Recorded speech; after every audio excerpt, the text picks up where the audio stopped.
Assalamualaikum warahmatullahi wabarakatuh. Alhamdulillahi rabbil alamin. Wassalatu wassalamu ala asyrafil anbiya wal mursalin Sayyidina wa habibina wa qudwatina Muhammadin wa ala alihi wa ashabihi wa man tabi'ahum bi ihsanin ila yaumiddin, amma ba'du. Ma'asyiral muslimin rahimakumullah. Alhamdulillah pada malam hari ini kita bisa melanjutkan kajian kitab Matan Abi Syuja'. Kita akan melanjutkan pasal baru, yaitu tentang istinja dan adab bagi orang yang buang hajat. Qala al-muallifu rahimahullahu ta'ala wa nafa'ana bihi wa bi ulumihi fid dharain amin ya rabbal alamin. Faslun. Pasal tentang istinja ya, atau bersuci dan adab bagi orang yang buang hajat.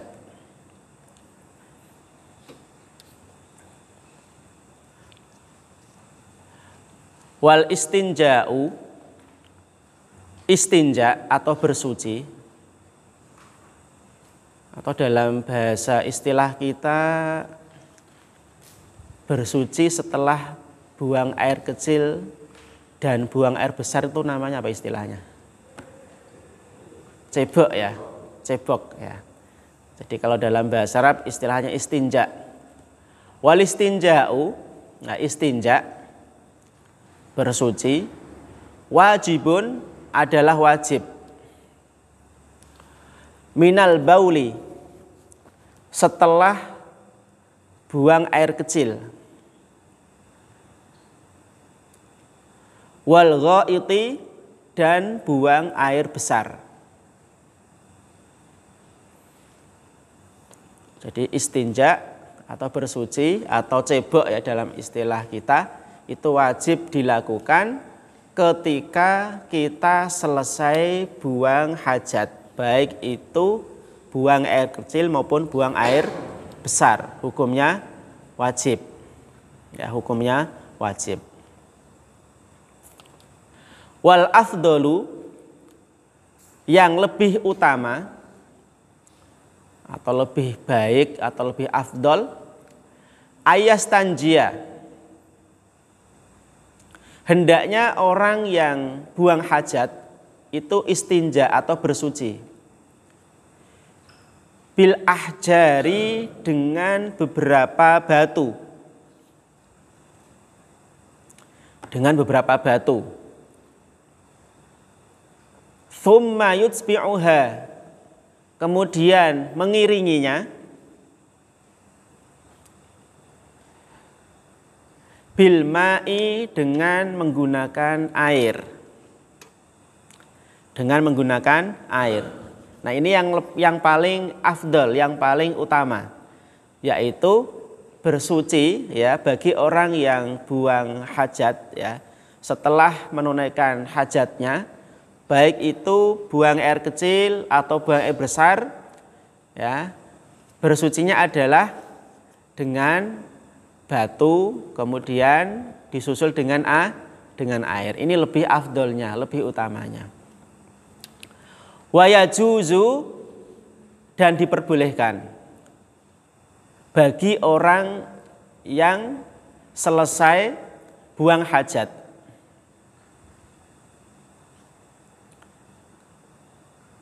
ayyaqtasiru alal ma'i, bersuci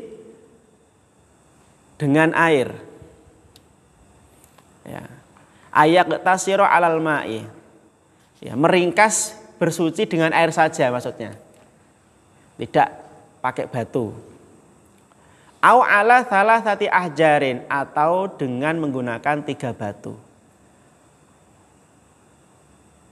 Saya ulangi lagi, wa yajuzu ayyaqtasiru alal ma'i, bagi orang yang selesai buang hajat diperbolehkan ya, meringkas bersucinya dengan air saja.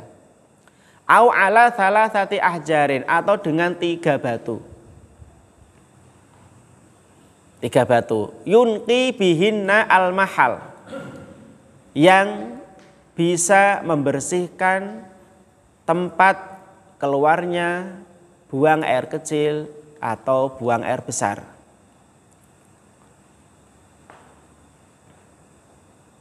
Yunqi bihinna al-mahalla, yang bisa membersihkan tempat keluarnya buang air kecil atau buang air besar. Jadi yang lebih utama tadi kan menggunakan batu kemudian disusul dengan air. Nah, diperbolehkan juga memilih, ya, memilih salah satu dengan air saja atau dengan batu saja. Dengan 3 batu yang sekiranya bisa membersihkan tempat keluarnya buang air kecil atau buang air besar. Fa idza arada liqtisara ala ahadihima, dan maka apabila orang yang buang hajat itu ingin memilih salah satu dari keduanya, maksudnya ingin memilih pakai air atau pakai batu, ya, memilih salah satu, ya, memilih salah satu pakai air atau pakai batu. Fal ma'u afdolu, maka menggunakan air itu lebih afdol. Jadi kalau ingin memilih, ya, salah satu dari keduanya tadi, maka yang lebih afdol adalah menggunakan air. Fal ma'u afdolu, ya, maka menggunakan air itu lebih utama. Nah, ini berdasarkan sebuah hadis yang diriwayatkan oleh Imam Bukhari, Imam Muslim dari Anas bin Malik. Ya, Anas bin Malik berkata, kana Rasulullah sallallahu alaihi wasallam, Rasulullah sallallahu alaihi wasallam yadkhulu al-khala'a, pernah masuk tempat buang hajat, ya, atau WC, ya, hendak buang air maksudnya. Fa'ahmilu ana wa gulamun nahwi idawatan min ma'in. Kemudian aku, ya, yang dimaksud aku di sini adalah Anas bin Malik yang saat itu masih kecil, ya, itu membawakan 1 wadah air untuk Rasulullah. Karena Anas bin Malik itu sejak kecil menjadi pelayannya Rasulullah SAW. Jadi ketika Rasulullah itu hendak buang air, buang hajat, ya, itu Anas bin Malik membawakan 1 wadah air. Wa ana zatan, dan tongkat, ya, dan tongkat. Fayastanji bil ma'i, maka kemudian Rasulullah istinja atau bersuci dengan menggunakan air. Jadi Rasulullah memilih air, maka ini menunjukkan bahwa bersuci setelah buang hajat menggunakan air itu lebih utama, lebih afdol.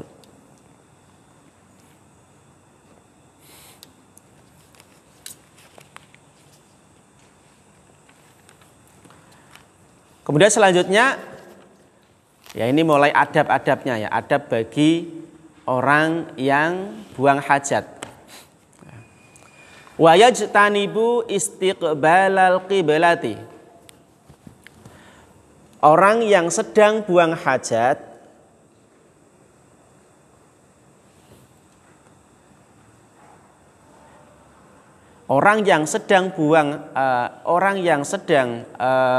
buang hajat dilarang menghadap ke arah kiblat, ya. Dilarang menghadap ke arah kiblat. Wa yajtanibu istiqbalal qiblati, orang yang sedang buang hajat, ya, buang hajat baik itu BAK, buang air kecil, atau BAB, buang air besar, hendaknya menghindari untuk tidak menghadap ke arah kiblat. Maksudnya dilarang menghadap ke arah kiblat. Wastidbaroha, dan membelakangi kiblat. Fis sahra'i, ketika, ya, buang hajatnya itu dilakukan di tempat yang terbuka. Nah, kayak zaman dulu kan buang hajatnya misalnya di padang pasir, ya, atau orang di kampung-kampung ya itu masih ada ya buang hajatnya ketika di sawah itu ya di situ. Karena kalau pulang lagi jauh rumahnya. Ya, maka ya di situ di tanah yang tempat yang terbuka, tidak ada penutupnya di situ.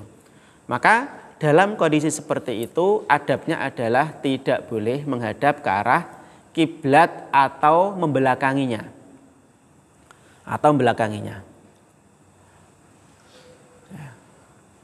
Nah, bagaimana kalau di tempat yang tertutup? Ini kan terbuka tadi. Nah, di tempat yang tertutup ya, itu dibolehkan. Kayak WC di rumah kita kan tertutup semua itu. Maka tidak masalah. Ya, maka tidak masalah. Dasarnya apa? Ya, dasarnya adalah atau dalilnya adalah sebuah hadis dari Abdullah bin Umar radhiyallahu anhuma.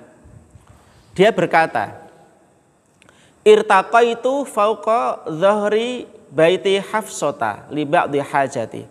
Jadi suatu ketika Abdullah bin Umar ini berkata, aku pernah naik di atas rumahnya Hafsah. Hafsah itu adalah istrinya Rasulullah Sallallahu Alaihi Wasallam. Ya, ketika Rasulullah di situ. Jadi Ibnu Umar ini pernah naik di atas rumahnya Hafsah. Ya, tentu bukan untuk melakukan hal-hal yang tidak baik, untuk satu keperluan yang baik lah ya, seperti itu. Li ba'dhi hajati, untuk menunaikan sebagian keperluanku, kata Ibnu Umar. Fara'aitun Nabiyya sallallahu alaihi wasallam yaqdi hajatahu mustadbirul qiblah. Maka kemudian aku, kata Ibnu Umar, melihat Nabi sallallahu alaihi wasallam itu buang hajat dalam kondisi atau keadaan membelakangi kiblat. Membelakangi kiblat. Maka ini menunjukkan ketika di tempat yang tertutup itu dibolehkan. Larangan menghadap kiblat, larangan membelakangi kiblat itu berlaku ketika buang hajatnya dilakukan di tempat yang terbuka. Wa yajtanibu al-baula wal ghaita fil ma'ir raqidi. Ya, ini selanjutnya nih. Orang yang buang hajat ya, baik itu buang air kecil atau buang air besar, itu juga hendaknya menghindari ya buang hajat di air yang tidak mengalir. Ya, jadi air yang enggak mengalir. Nah, ini tidak diperbolehkan. Kenapa? Karena ini bisa mengganggu lingkungan. Ya, apalagi kalau BAB ya. Ya, BAK atau BAB tidak diperbolehkan di air yang tidak mengalir. Karena dalam sebuah hadis riwayat Imam Muslim ya dan yang lain dari Jabir radhiyallahu anhu dari Nabi sallallahu alaihi wasallam annahu naha ayyubala fil ma'ir raqidi, bahwa Nabi itu melarang buang air kecil di air yang tidak mengalir. Nah, kalau buang air kecil saja nggak boleh, apalagi buang air besar, tentu lebih dilarang lagi. Ya, tentu tambah dilarang lagi ya.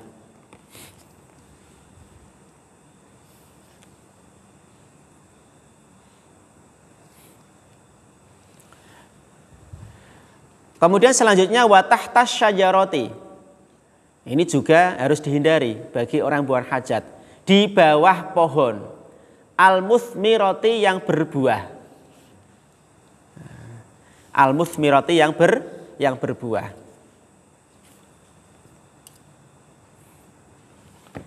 Apalagi ke wayah panen.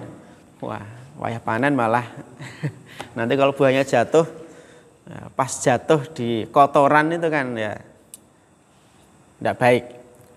Ya. Jadi tidak diperbolehkan buang hajat di bawah pohon yang berbuah. Wa fit tariqi, begitu juga di jalan. Ini juga dilarang. Wah, buang hajat di jalan. Padahal jalan itu sehari-harinya dipakai lewat. Misalnya jalan menco misalnya ya, jalan menco itu ada ya kotoran misalnya. Wah, ini kan mengganggu pemandangan ya, dan meraih polusi ya. Ini indahnya Islam ya, sampai segitunya. Jadi hal-hal yang itu bisa mengganggu orang yang lewat di jalan ya, maka itu tidak diperbolehkan. Termasuk apa? Buang hajat. Ya. Wadzilli, ya. Dan di tempat yang dipakai untuk bernaung. Ya. Tempat yang dipakai untuk bernaung. Misalnya ada pohon besar yang sering dipakai bernaung orang yang lewat situ, atau di halte misalnya ya, pakai bernaung, ya tidak boleh lah ya buang hajat di situ. Nah,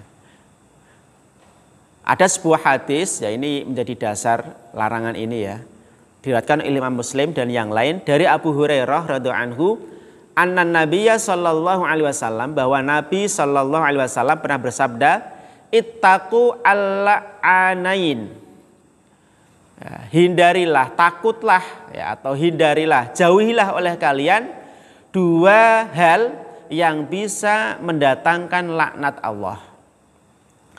Jauhilah oleh kalian dua hal yang bisa mendatangkan laknat Allah. Para sahabat bertanya, wa mal la'anani ya Rasulullah, apakah dua hal yang bisa mendatangkan laknat Allah ini ya Rasulullah?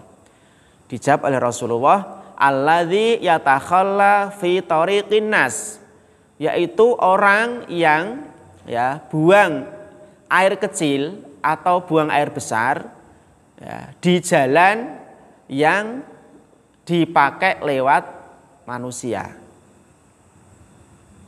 Ini yang pertama. Jadi buang hajat di jalan yang dipakai lewat manusia ini bisa mendatangkan laknatnya Allah. Au fi dhillihim, atau buang hajat di tempat yang dipakai bernaung oleh mereka. Ini juga sama. Bisa mendatangkan laknat Allah Subhanahu wa taala. Jadi orang buang hajat itu ada etikanya, tidak boleh sak-sake ya. Wathuqbi, ini juga dilarang juga buang hajat di lubang. Lubang semut, pokoknya lubang apa saja lah ya. Tidak diperbolehkan.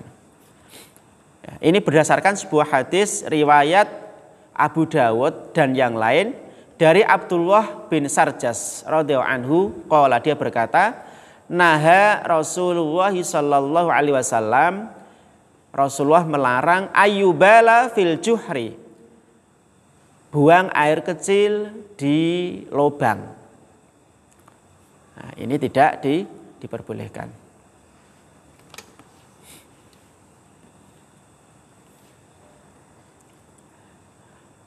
Wala yatakallamu 'alal bauli wal ghaiti. Nah, ini ada berikutnya. Orang yang sedang buang hajat juga tidak diperbolehkan ngobrol ketika sedang buang hajat. Apalagi kalau misalnya WC-nya itu berjajar itu ya. Biasanya di kos kan berjajar itu ya. Yang mungkin satu tempat dengan yang lain itu bisa sambil kedengeran ngobrol, kalau sampai telepon-teleponan ya, ini nggak boleh ya, nggak boleh. Ya, ini ada dasarnya, sebuah hadis yang diriwayatkan oleh Imam Muslim dan yang lain dari Ibnu Umar radhiyallahu anhuma, anna rajulan marra wa Rasulullah sallallahu alaihi wasallam yabul. Jadi ada seorang laki-laki pernah melewati Rasulullah sallallahu alaihi wasallam yang saat itu Rasulullah sedang buang air kecil. Fasallama alaihi, kemudian laki-laki itu mengucapkan salam kepada Rasulullah. Ya, karena kan melewati Rasulullah ya, mengucapkan salam. Falam yarudda alaihi, tapi Rasulullah tidak menjawab salamnya. Rasul diam saja. Ya mungkin jawabnya di hati ya. tidak menjawab salam laki-laki tadi. Nah, ini menunjukkan bahwa ya ini salam saja gak dijawab loh. Apalagi kalau omongan-omongan biasa itu ya. Maka tidak baik ya. Adabnya tidak boleh seperti itu.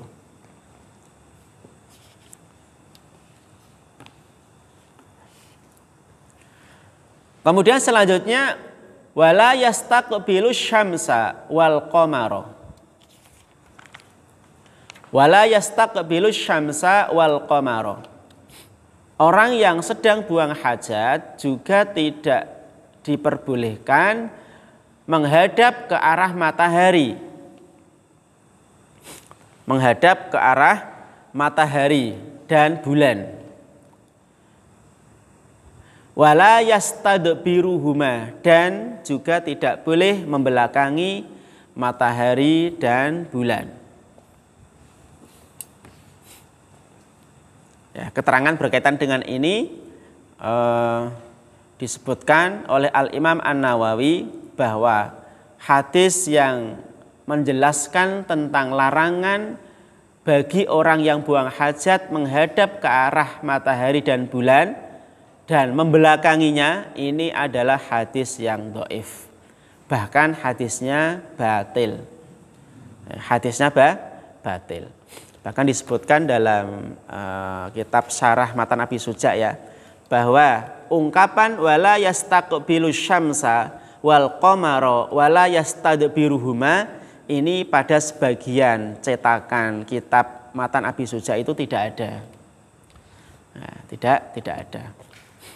Nah, ini hadis yang menjadi dasar larangan bagi orang yang buang hajat untuk menghadap kiblat, menghadap matahari dan rembulan dan juga membelakangi matahari dan bulan.